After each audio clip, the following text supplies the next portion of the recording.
pelajari di semester 2 ini? Nah, untuk yang pertama ada konflik. Konflik itu proses sosial antara dua orang atau lebih, di mana mereka berusaha untuk menyingkirkan orang lain. Nah, selain konflik, kalian pasti sering dengar juga kata kekerasan. Sebenarnya kekerasan dan konflik itu sama nggak sih? Bukannya kekerasan itu termasuk dari konflik? Atau sebaliknya? Nah, jadi konflik dan kekerasan itu berbeda. Kalau konflik itu hanya karena adik kekerasan itu ada fisiknya. Kalau kekerasan itu sudah menggunakan fisik.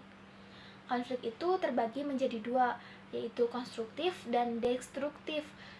Konstruktif itu bersifat membangun, sedangkan destruktif bersifat memecah belah. Faktor konflik sendiri terjadi karena perbedaan akan terjadinya konflik. Jadi misalnya perbedaan antar individu, antar budaya, atau antar kepentingan. Nah, tentunya juga kalau misalnya ada konflik, kita harus menyelesaikan konflik tersebut. Penyelesaian itu pasti dengan adanya perdamaian. Perdamaian itu apa sih? Nah, bisa saya simpulkan bahwa perdamaian itu sebagai ketenangan atau ketentraman. Terus gimana dong cara supaya kita mencapai perdamaian tersebut? Nah, tentu juga ada banyak cara yang dapat aku simpulkan tuh ada dua, yaitu ada yang tanpa orang ketiga dan ada yang perlu pihak ketiga.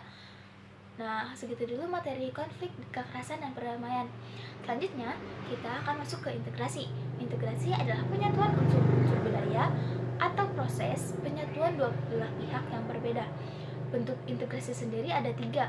Yang pertama, integrasi, yang kedua disintegrasi, yang ketiga reintegrasi. Pengertian integrasi sendiri yaitu penyatuan unsur-unsur budaya, sedangkan disintegrasi itu seperti perpecahan unsur budaya, dan reintegrasi itu seperti penyatuan kembali. Dan selanjutnya ada tahapan-tahapan integrasi. Tahapan integrasi yang pertama ada akomodasi, yaitu adanya proses untuk menyesuaikan diri dengan berbagai perbedaan. Yang kedua, akulturasi, yaitu penggabungan budaya tanpa meninggalkan kedua budaya tersebut.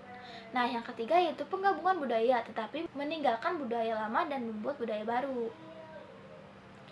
Nah, segitu dulu ya teman-teman yang dapat saya rangkum di semester 2 ini. Mohon maaf jika ada kata-kata yang salah.